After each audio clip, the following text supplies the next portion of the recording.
আপনি করে আজকে একটা জিনিস দেখাম ভাই, এই যে নতুন বিয়ে করছে ভাই, বুঝছেন? নতুন বিয়ে করছে। বিবাহিত সবসময় একসাথে থাকে। তুমিও বিয়ে করছো, আমিও বিয়ে করছি ভাই, এখানে খারাপের কিছু নাই তো। আচ্ছা, কোনটায় বিয়ে করছো? নারায়ণগঞ্জ? হ্যাঁ, নারায়ণগঞ্জ বিয়ে করছো? তুমি ওই যে সবকিছু পার করে থুয়া, কক্সবাজার তারপর চিটাগাং পার করে থুয়া যার বিয়ে করছো, আমি ও হ্যাঁ করে বিয়ে করছি পার করে থুয়া, যার কপালে যে আসিল রিজিক, রিজিকে যে মিলে এটাই। আচ্ছা, বিবাহিত জীবনের কি অবস্থা বাদন ভাই? আলহামদুলিল্লাহ, খারাপ থাকলেও ভালো বলতে হবে।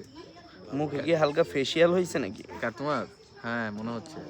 তোমার না, আমার আল্লাহ তাআলা এরকমই দিছে ভাইয়া। নেট আছে না নাই ফোনে? নেট আছে। বাসায় নাকি বলছো ফোনে নেট নাই, ডাটা অফ করে রাখছো? এগুলো কিছু বলিনি আমি, আমার ডাটা অন থাকে অলওয়েজ। রাতে কি থাকা হয় স্পটে? না, রাতে আমি স্পোর্টে এখন থাকি না, আগে থাকতাম, এখন বোর কাছে যাই।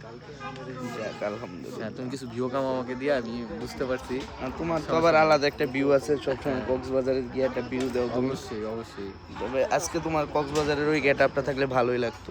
না, আজকে নাই, হাফ প্যান্ট পরা নাই। নেক্সট ইনশাল্লাহ তোমার লাইভে আবার দেখা হবে ভাইয়া হাফ প্যান্টে, বিজয় বিজয়। ইনশাল্লাহ।